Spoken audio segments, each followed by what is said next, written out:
So here is your host K-Ban taking out a new review on Far Cry 5. So here's an interview taken by the ECT or IZ3 by on Far Cry 5. So here it follows. Bye bye.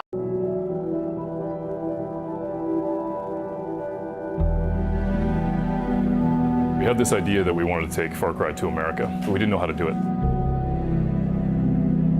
We were kicking around different ideas, and none of them really seemed to resonate. And when I think back to what we wanted to do with Far Cry 5, I think back to when I was a kid and sort of growing up in the 80s and feeling sort of the crushing weight of the things that were going on globally with the Soviet Union and America, and them locked in this titanic struggle. As a kid, you had this feeling like something bad could happen, and it just became a normal thing. And I remember thinking, we're this close. Thought it was really interesting to apply that feeling to a character in the game. And that's what the father feels. He feels like, kind of looking out at the world, that something's off, that we are close to the edge. And if we were close to the edge, would we know what to do about it? Would we even know that we were on it? And so that's the creative of the game. It's not a sentence, it's not a structure, it's just a picture of somebody standing over the edge, right next to it, and the idea of we are here. And that's what he believes. And so his mandate is very, very simple. Save as many people as you can, whether they want to be saved or not. Joseph absolutely believes that the end of the world is going to happen, and he absolutely believes that he's got to save people. I think there was something really interesting there about this idea of this zealot, this person who believed that his belief was more important than anything that you thought, and that he was going to come and basically show you the truth of that. We met with cult experts, we talked to different people who had a real expertise in this, and we were asking, is it believable? And they were talking about, there's places in the United States where if you aren't with them, you don't eat. And so for us, it was completely valid and makes sense. We always want to be surprising, we want to always do something different. So I think that first iteration of the game, going to America, there were ideas that were thrown out, and we were like, nah. You can see that coming. It's not evocative. There's nothing that somebody couldn't just say, okay, yeah, I can see that's where they're going. What I remember is the feeling of Montana. It was really interesting, some of the stories we were hearing from that. We got on a plane and we went to Montana and fell in love with it and knew that it was right in the first 24 hours, just from the people that we met, just from the experiences we had. And you're like, wow, this is a petri dish for us. This is great. You're meeting all these different people. And I think we just want to be able to share that. We had some crazy experiences. We had some tense experiences. We met really honest people who could be great characters. And then what we want to do is make sure that we make it our Montana. So we built Montana, but we made our own county, Hope County. So you can't go on a map and find Hope, Montana. We build it, we build our world, and we build that little bit of the creative that's just a little bit bent. And so we just want to be conscious that we make it feel real, but remind us a little bit about some of the experiences that we've had in the real world. I think when we think about the game, we really wanted to make 3 key systems that work and feed the anecdote factory. And I think that the things for us is that it was guns for hire, fangs for hire, and friends for hire, right? And when you think about guns for hire, we want you to be able to meet people. And if they have a special ability, or even if they're a regular person, you go out and meet them and you can solicit their help and basically bring them into your group and take them off and be able to fight the cult. Let's go. What's important about that is that when you meet them for the first time, they may not be a hero. They may not be somebody who's proficient at stuff. But after a while, just like you're growing, they need to be able to grow. So we want to be able to give you that so you can kind of build this group and go and fight. At the same time, we want Fangs for Hire. So we're going to give you Boomer. It's called Fangs for Hire with an S. So there's more than just Boomer.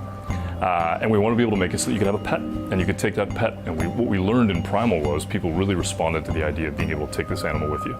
So when you can take Boomer out and you can basically start to tag people, or just go off into the world and hunt with Boomer and have a great time, that's an experience we want. And then with co-op and Friends for Hire, we want to be able to bring that in and make it so that you can have somebody that you want to be able to play with go out and experience the whole game with you. So if you think about guns for hire, fangs for hire, friends for hire, we want that whole system to kind of talk to each other and make it all work as one unit.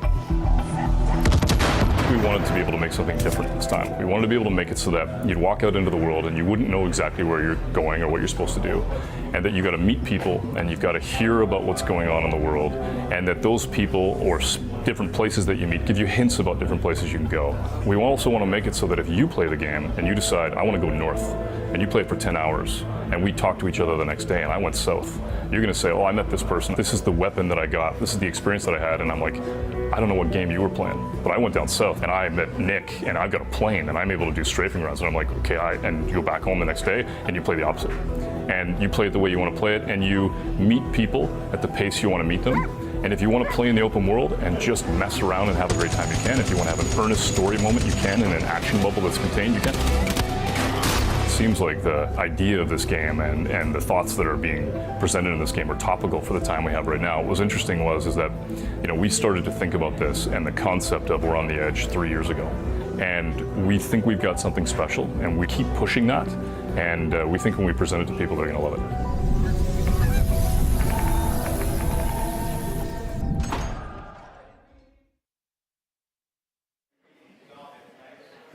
All right, Marty's here with me because we've got more exclusive new gameplay of Far Cry 5, and here to walk us through it is executive producer and creative director Dan Hay. Dan, thank you so much for joining us today. Marty, good to see you again. It's crazy how quickly Dan got from Montreal to here in Los Angeles. The power of video magic.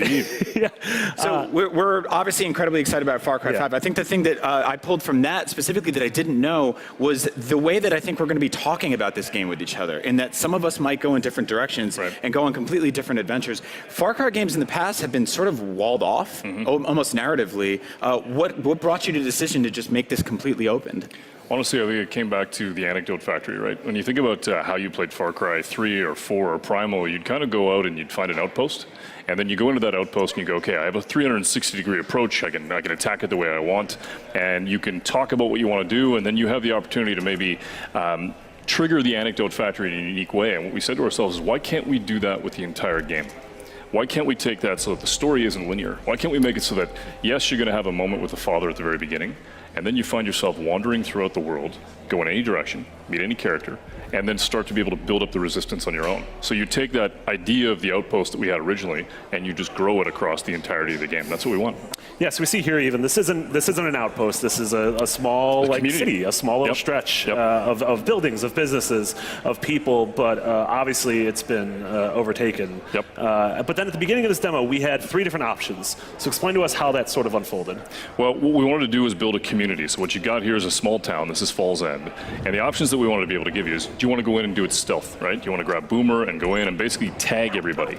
And we had a great experience in Montana where we were actually hunting with somebody, and they showed us their dog, and the guy turns to us and says, always trust your dog. And that thing made us think, okay, we need to put a dog in the game. Boomer's perfect, but look, he's basically your companion. He goes around. If you want to be able to tag somebody, he can do that. But if you also want to kick things off and you want to send Boomer in to take a weapon and bring it back to you, you can do that.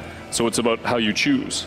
On the other hand, you could, if you want to, take Grace. And in that case, she's fantastic. You get her up into a tower, or you put her on top of a building, and she's got your back. So you're able to sort of push your way through Falls End and take it out, and she's hitting people one at a time and sniping them out. And then after that, sometimes people just want to go absolutely nuts. Sometimes people just want to blow stuff up, and that's Nick. You grab Nick, you put him in the plane, and you let him just bring the thunder. So how do you, in this demo, the way you chose the guns for hire was just a menu at the beginning. How is that going to sort of unfold in the actual game once we play it? Yeah, for us, obviously, we're making it so that it's pretty easy for you to be able to meet these guns for hire at E3 and make a choice. But in the game, there's people you may or may not meet. We want to make it so that you kind of follow the voices that you meet in the world, and you hear the lore of these different stories, and you hit action bubbles. And so if you go down into this region and you meet Nick, maybe you're going to hear a little bit about Grace, maybe not. Maybe you're going to go in and actually meet Mary May in the bar, and she's going to say, hey, maybe you should go talk to Nick. Or, you know what? This next mission, do you have a dog? I think you need a dog, right? And then you go in and you get thanks for hire. And it'll give you these little hints and breadcrumb things throughout the world that you can do to kind of build the experience. But again, it really depends on how you play. Are they going to try to hurt my dog? They are. They're literally. You're breaking my heart already, man. I don't want to hear all that. Bad people do bad stuff. But you can get revenge with a bat, which is great. Absolutely. If anyone touches my dog, I'm hitting you with a bat. But that's you know what? happening. Boomer's a badass. He'll be able to handle himself sometimes. He'll be able to go in and... He has his own bat. It's called a mouth. I was going to say, so one of the sort of tenets to me of Far Cry games, and I played all of them, I'm addicted to them, I love them, is that they're exotic. And I guess everything that is exotic is also familiar to somebody else. But this doesn't feel like it's, you know, it's not completely over the top. You're not in the jungle. You're not in the Himalayas. Right. You're here in America. And I've noticed that there was a sort of, not really a backlash, but there was a vocal minority of people who said, you know, having this sort of game set in America feels un-American. I mean, to me, I don't see it that way because you're fighting what I would perceive to be a horrible group of people. How do you respond to that? Well, I think when we built this, you know, we talked about what do we want to do. We knew that we wanted to take the brand to the States. How do we want to do it? We want to do it in a credible way. And so we built an enemy. We looked at the idea of building our own Montana, and we built Hope, you know, so that it was our own space. And then we started to talk about this idea of this father who believed that he had to save people. And even if they didn't want to save, even if they didn't believe him, and you know, he didn't believe, basically saying that he was going to go in and take these people and bring them back. And people were like, look, I don't trust this guy. I'm not sure what this guy wants. But he says, souls don't harvest themselves. Yeah. He's got to do that. So I think when we built this space, what we really wanted you to do was to be able to go out into Montana, into Hope County, and meet regular people, regular Americans who don't want to be pushed around. And when we were in Montana, we actually met people who we really got the sense of they wanted to be left alone. Didn't trust us, you know, it took a while for us to get them to talk to us. And it was really interesting to meet these stoic folks who were really self-reliant. And so as you work through the world of Hope County, you're going to meet people like that. You're going to meet people that don't want to be pushed around by the cult. They don't want to be told what to do. They don't want to be taken. They don't trust the father, and they're going to push back. Sure. So that's the people that you're going to be building with and building this resistance with. You're going to be meeting regular people. I think one of the most interesting things I saw in this demo is after you liberate the town, it sort of returns to some semblance of normality. Yes. People start patching up the holes in their homes. Businesses start reopening. The bar is there. You can see Pastor Jerome on the steps of the church. How does that sort of factor into the actual like mechanical gameplay? Well, what we wanted was the idea that there were communities that basically the cult had gone in and really pushed on, and that these communities were under the thumb of the cult. And then when you go into the world and you actually go in and rescue the community, they know you. You know, they're thankful, and they're like, look, how can we help? What can we do to help build this resistance? And so what happens is that in Falls End, when you liberate it, basically now there's a whole bunch of different little locations that are available and different characters that you can meet. And they're going to say, hey, listen, I heard about Nick, or I heard about this other character, or listen, I'm hearing over the radio that there's something happening in the north, and this is what I know. Why don't you go up there and take a look? And you can. Yeah, whereas, you know, Far Cry games in the past, especially since 3, which I felt like sort of reshaped what came before it, very much had a similar loop of, you know, you would find a tower, you'd climb the tower, and then the tower would give you all the nodes of interest around you. That doesn't exist here. Correct. So how am I going to find things to hunt, points of interest, things to do? Honestly, that's where we wanted to make it really believable. I think if this story happened to any one of us, we wouldn't know anybody, and we'd have to go out and try and meet people. We'd have to, you know, you have that first moment where you'd knock on a door and you'd go in, and that moment that was nobody trusts anybody, and are you safe? Are you with the cult? I'm not sure. We wanted that feeling for the player, so you've got to go out and work for it. You got to go out and meet people and build that resistance and get them to trust you, and then basically the world opens up based off of what you do. I think one of the other sort of tenets of Far Cry games, and you know, we talked a little bit about hunting there, is that there are vicious wild animals sort of populating the map. But Montana, you know, you're not going to get lions. I mean, like this, unless there's a crazy cultist with a zoo. There's probably mountain lions, right? But you are going to get some other sort of, like, I mean, wolves. Like, can we talk about? Let's go through just a list of at least what you can reveal. Some of the most insane and dangerous animals in this game. Well, without giving away too much, what I can tell you is that I was playing the game the other day, and I was playing with Boomer, and I'm running around, and all of a sudden this bear attacks us. Right? Out of nowhere, this huge bear attacks us, and I'm freaking out, and all of a sudden Boomer basically barks at it and scares the crap out of it, and then the bear takes off through hayfields, and now we're hunting bears with Boomer. So what's really cool is that if you're out in the world and you have an animal like Boomer, it changes the balance, right? Just like you would if you had a dog. He's brazen, he's tough. If a bear shows up, if a wolf shows up, if another type of animal that I can't talk about shows up, he's going to be able to hold his own. And it's super cool to see him spin plates while you're doing other stuff. Yeah. What are some of the other side activities we'll be doing in Hope County, you know, aside from the murdering and liberating? I think that the thing that we're really enjoying watching people do is obviously hunting's a big part of the brand, right? But we're also putting in fishing. And what's amazing to watch people play is that they're playing the game, and they're running around doing all this stuff, and then they find somebody with a fishing rod. They pick up the fishing rod, and now they spend 30 minutes just going off and fly fishing. And now you're having competitions where, you know, who caught what did you catch, how big was it, and bragging rights. And so There was a really great moment for us in Montana where we were fishing with somebody, and the guy says, look, not every problem can be solved with a bullet. Yeah. It's just fishing, right? And you're like, okay. And so it's great. We built that into the game where you can go out into the world and meet somebody and fish and just chill.